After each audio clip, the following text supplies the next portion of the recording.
I remember the E3 in which Xbox announced Games with Gold, which was essentially an addition to the Xbox Gold required for playing online games.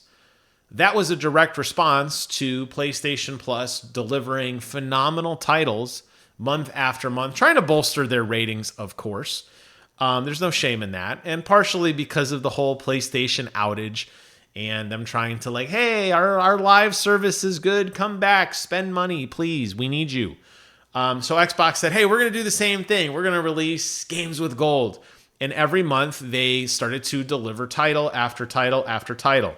They all had one thing in common. Most of them were really bad, and a very small percentage were okay.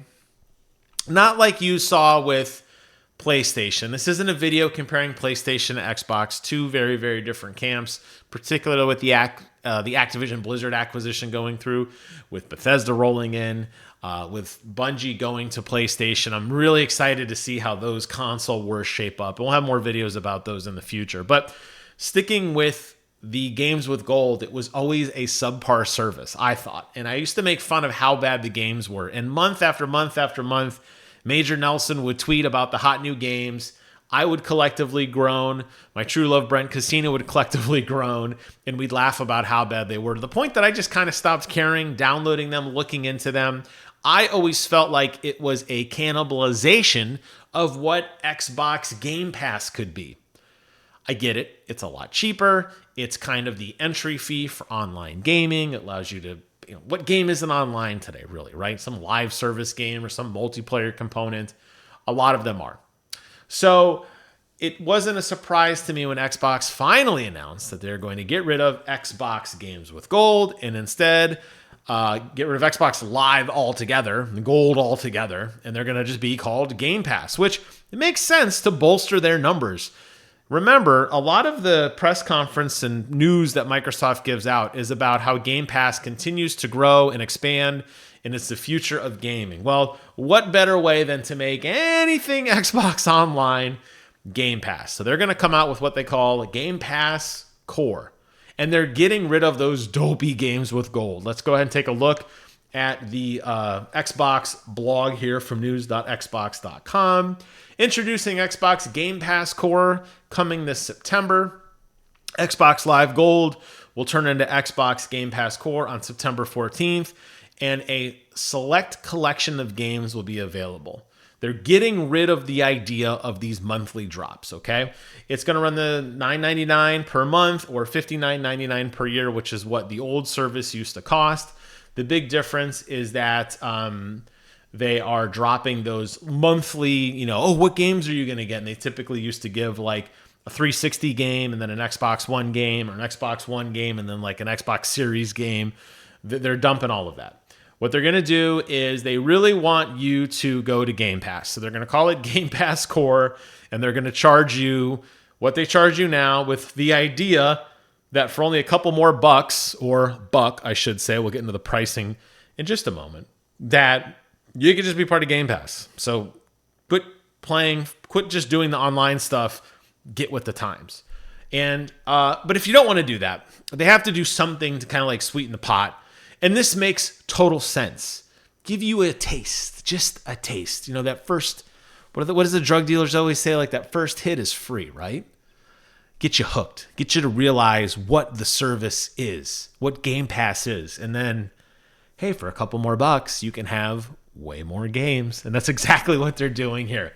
So they're going to give you a launch collection of 25 games that are right out of the gate. Now, anything you've already accrued before from Games with Gold obviously is yours to keep. This is just to kind of like get you going. You still have the same online services that you had before, being able to message with friends, join groups, play online, etc. But they're going to give you some new games, and then they said they will add some new titles in the future, maybe 2 or 3 times a year, okay? And they'll probably announce those at like E3 or like Tokyo Game Show or like Game Week or something along those lines, right? Probably Gamescom. That's a big Xbox event, so I could totally see them dropping stuff there. So what are you going to get? Well, a couple of notable games I think stand out. Nothing here on this list I should point out blew me away, but it really shouldn't at this point, because A lot of these games are already available pretty much anywhere, like Game Pass, but they got to do something to kind of get you a taste, right?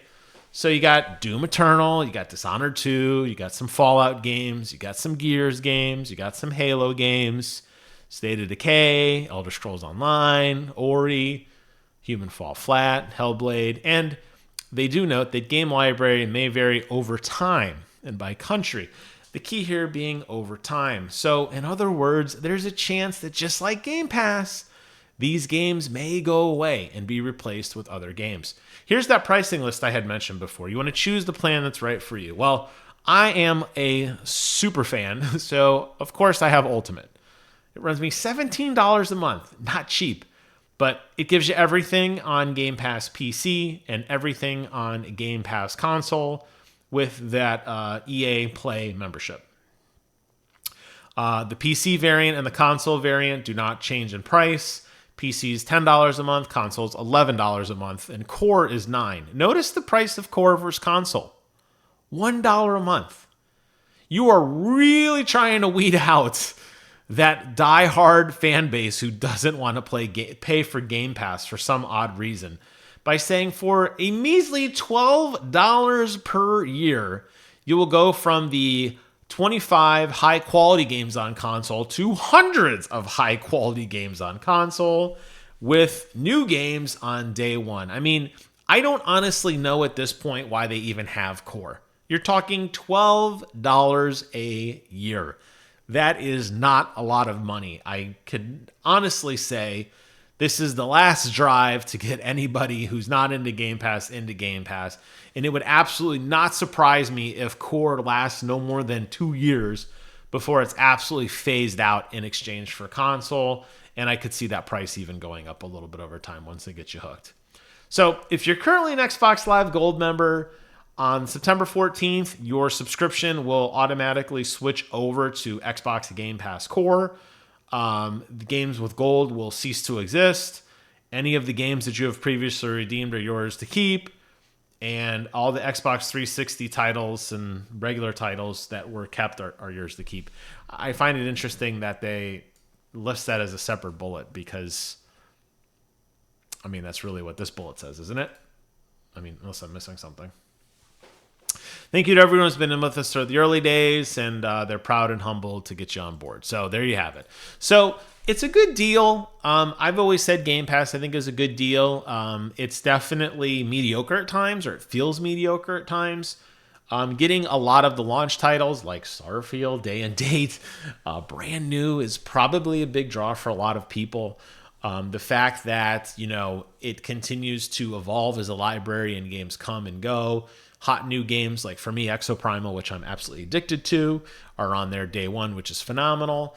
But I don't really see core lasting much longer. I just don't. I don't see a reality in which people are just diehard adamantly refusing to pay an extra dollar. I think the fight of I'm not paying for online was fought long ago when PC said, hey, it's free online over here, come to us. And a lot of people who like to play PC, that's foreign to them to think that you have to pay to play online.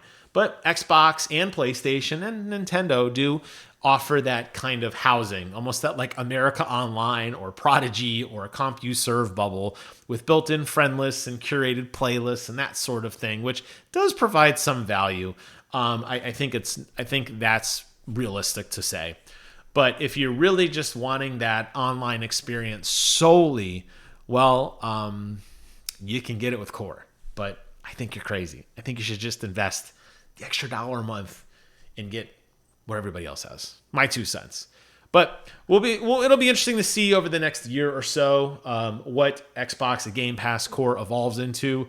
I'll be curious to see which titles leave and which titles are replaced by it before Microsoft says, all right, we gave you all a grace period of about a year. We're whacking that. Come over to Game Pass, bolster the numbers, cut the nonsense out. What do you guys think? Sound off in the comments below. Thank you all so much for watching. Take care of yourselves. And until next time, I will see you guys on the other side.